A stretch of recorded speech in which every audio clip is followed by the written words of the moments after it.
Have you ever wondered what's really happening inside your lungs right now? And whether the air you breathe every day is slowly damaging them without you even knowing it? Most people assume their lungs are fine as long as they're not coughing or short of breath. But in reality, lung health deteriorates quietly, invisibly, over years of exposure to pollutants, chemicals, and poor breathing habits before symptoms ever appear. My name is David. I'm a general practitioner working at Mayo Clinic in the United States, and I spend a significant part of my day helping patients understand how their everyday environment and lifestyle choices shape their long-term respiratory health. Over the years, I've seen how people overlook the gradual decline in lung function, not because they're careless, but because the damage happens so slowly that it feels invisible. By the time someone notices they're winded climbing stairs or struggling to catch their breath, years of cumulative harm have already taken place. In this video, I'm going to walk you through 3 critical areas that will help you actively protect, cleanse, and strengthen your lungs. First, we'll discuss how to minimize your exposure to environmental toxins and create cleaner air in your living spaces. Second, I'll share specific breathing exercises and postural drainage techniques that help your lungs expel trapped mucus and toxins, methods we actually use in hospital respiratory departments. And third, I'll explain which foods and nutrients support your lung tissue at the cellular level by combating oxidative stress and inflammation. What many people misunderstand is this: your lungs aren't just passive organs sitting in your chest. They're actively working every single second to bring oxygen into your bloodstream and remove carbon dioxide. But they're also in constant direct contact with the outside world, which means they're vulnerable to everything floating in the air around you. Let's talk about how to give them the protection and support they deserve. Your lungs are extraordinary organs. They deliver oxygen to every cell in your body and eliminate carbon dioxide as waste. But here's the critical point. Unlike your liver or kidneys, which are shielded inside your body, your lungs are in direct contact with the external environment every time you breathe. That makes them uniquely vulnerable to airborne pollutants, chemicals, allergens, and toxins. The first and most important step in lung protection is this: eliminate all tobacco smoke exposure, whether you're the smoker or not. According to the Centers for Disease Control and Prevention, CDC, smoking-related diseases kill approximately 480,000 Americans every year. What's even more alarming is that around 41,000 of those deaths are among non-smokers who died from secondhand smoke exposure. Think about that for a moment. You don't have to be the person holding the cigarette to suffer the consequences. If your spouse smokes indoors, if your coworker lights up near you, if you're regularly around smokers, you're inhaling the same toxic chemicals, and your lungs are paying the price. When you inhale tobacco smoke, directly or secondhand, the toxic particles damage the tiny hair-like structures called cilia that line your respiratory tract. These cilia are your lungs' first line of defense. They wave back and forth constantly, sweeping dust, bacteria, viruses, and other foreign particles upward and out of your airways. When you cough or sneeze, you're essentially completing that process, expelling what your cilia have pushed up from deep in your lungs. But tobacco smoke paralyzes and eventually destroys these cilia. Without them, your lungs lose their ability to self-clean. Mucus accumulates. Bacteria and viruses aren't cleared efficiently. Pollutants penetrate deeper into your lung tissue. Over time, this leads to chronic bronchitis, emphysema, lung infections, and significantly increases your risk of lung cancer. So if you smoke, quitting is the single most important thing you can do for your lungs. And if you live with a smoker, you need to have a serious conversation about smoke-free spaces, because secondhand smoke is not a minor inconvenience, it's a documented cause of death. The second major factor is indoor air quality. Most Americans spend about 90% of their time indoors, at home, at work, in cars. And here's something that surprises a lot of people. Indoor air can actually be more polluted than outdoor air, especially in tightly sealed, energy-efficient homes where ventilation is poor. If you live in a city with high outdoor pollution, and many American cities, especially in California, the Midwest, and along the East Coast regularly report poor air quality days, your home should be a refuge. Here's how to make that happen. Use a high-quality air purifier with a HEPA filter. These devices remove airborne particles, allergens, and pollutants from the air in your home. Place one in your bedroom and one in your main living area. Make sure to clean or replace the filters regularly, or the purifier becomes ineffective. Turn on your kitchen exhaust fan when cooking. Cooking, especially frying or grilling, releases fine particulate matter and volatile organic compounds into the air. Your range hood should vent these outside, not just recirculate them. Control humidity levels.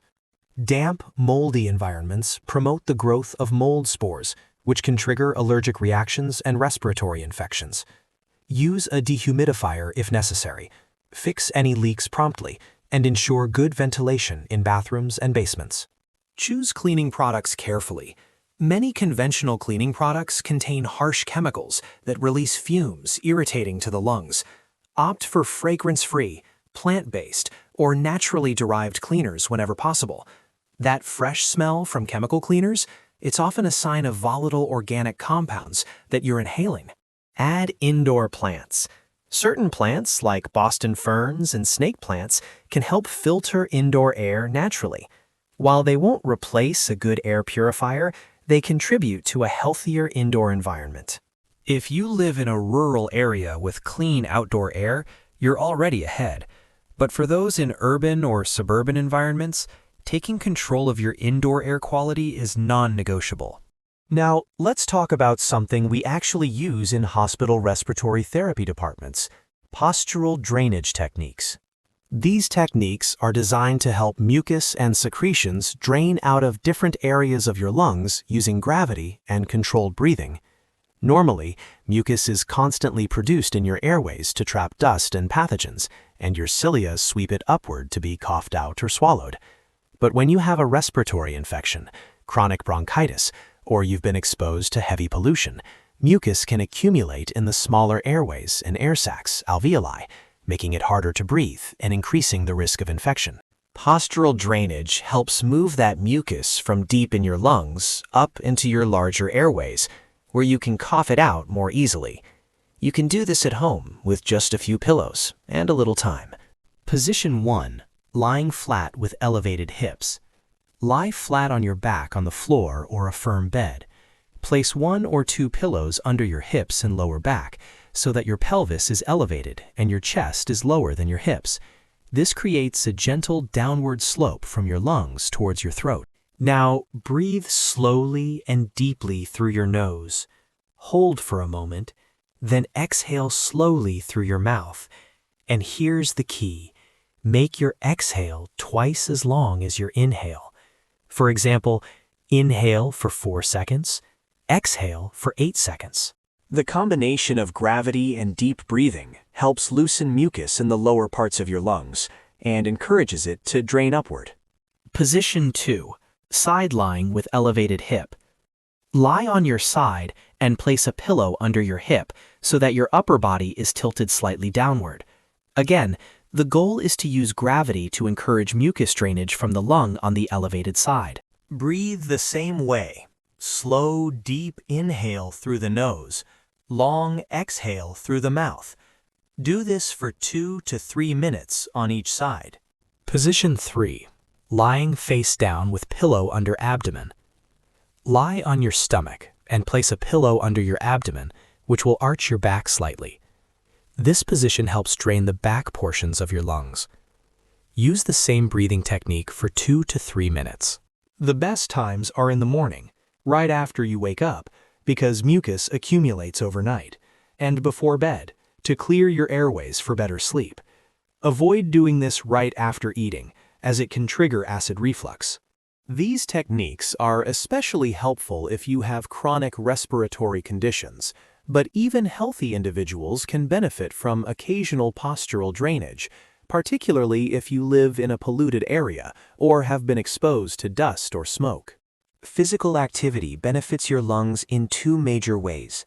First, aerobic exercise strengthens your cardiovascular system, which improves oxygen delivery throughout your body. When you run, walk briskly, cycle, or do aerobics, your heart pumps more blood to your lungs, and your lungs work harder to oxygenate that blood. Over time, this increases lung capacity and efficiency. Aim for at least 30 minutes of moderate aerobic exercise most days of the week. This could be brisk walking, jogging, swimming, cycling, or dancing. The key is to get your heart rate up and sustain it.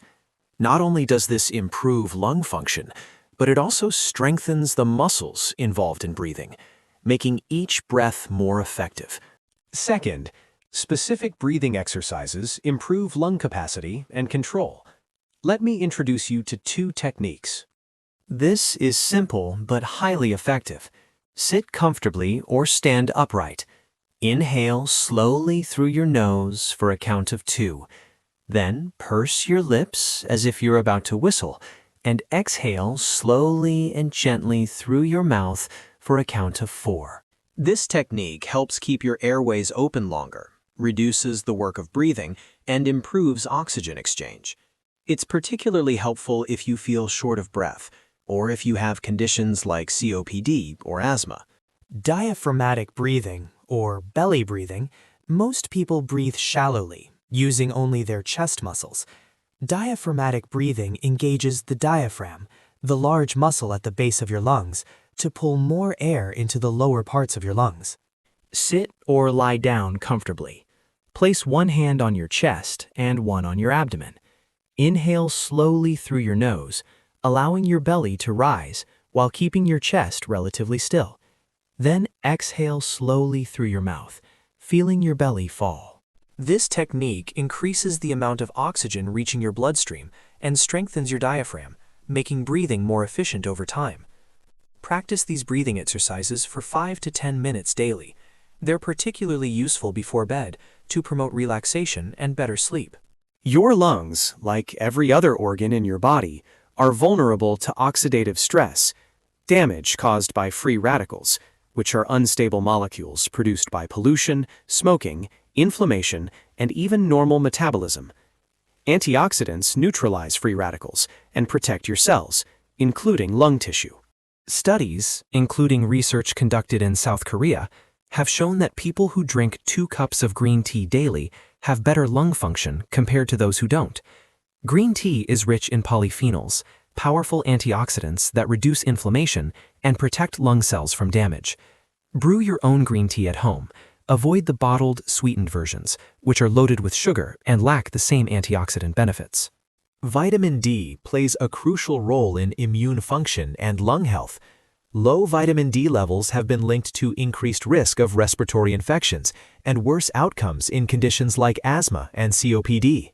You can get vitamin D from foods like salmon, sardines, tuna, eggs, and fortified milk. But here's the catch. Dietary vitamin D isn't active until your skin is exposed to sunlight. Aim for at least 15 minutes of sun exposure on your arms and face most days, without sunscreen initially. Then apply it for longer exposure to prevent skin damage. If you live in a northern state with limited sunlight during winter months, talk to your doctor about vitamin D supplementation. Colorful fruits and vegetables. Apples, bell peppers, especially red and yellow, tomatoes, berries, and leafy greens are all rich in vitamin C and E, beta-carotene, and other antioxidants. These nutrients protect lung tissue and support immune function. Turmeric, curcumin. Curcumin, the active compound in turmeric, has potent anti-inflammatory properties. Add turmeric to soups, curries, or smoothies, or take it as a supplement. Other beneficial supplements: vitamin C, a powerful antioxidant that supports immune function and reduces inflammation. Vitamin E protects cell membranes from oxidative damage. Quercetin, a flavonoid found in apples, onions, and berries that has anti-inflammatory effects. Glutathione, often called the body's master antioxidant, it's particularly important for lung detoxification. Your body produces it naturally, but you can support levels with supplements or by eating sulfur-rich foods like garlic and cruciferous vegetables. Before starting any new supplement, especially if you have underlying health conditions or take medications, Consult with your primary care physician to ensure safety and appropriateness. Your lungs are working for you every moment of every day, and they deserve your care and attention, not just when something goes wrong, but right now while they're still healthy. Let me summarize what we've covered. Eliminate tobacco smoke exposure completely. Create a clean indoor environment with air purifiers, proper ventilation, and natural cleaning products. Practice postural drainage techniques in the morning and before bed to help your lungs expel trapped mucus. Engage in regular aerobic exercise and breathing exercises to strengthen your lungs and improve their efficiency. And finally, nourish your lungs with antioxidant-rich foods and nutrients that protect against oxidative stress and inflammation. These aren't complicated or expensive interventions. They're simple, practical steps that fit into your daily life. But the cumulative effect over months and years is profound. You'll breathe easier.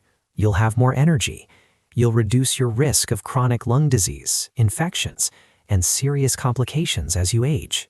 The key point here is this. Lung damage is often silent and gradual, but lung protection is active and intentional.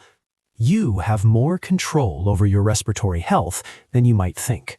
If you have any concerns about your breathing, chronic cough, or lung function, don't wait. Schedule an appointment with your primary care physician for a thorough evaluation. Early detection and intervention make all the difference. Take care of your lungs. They're the only pair you'll ever have.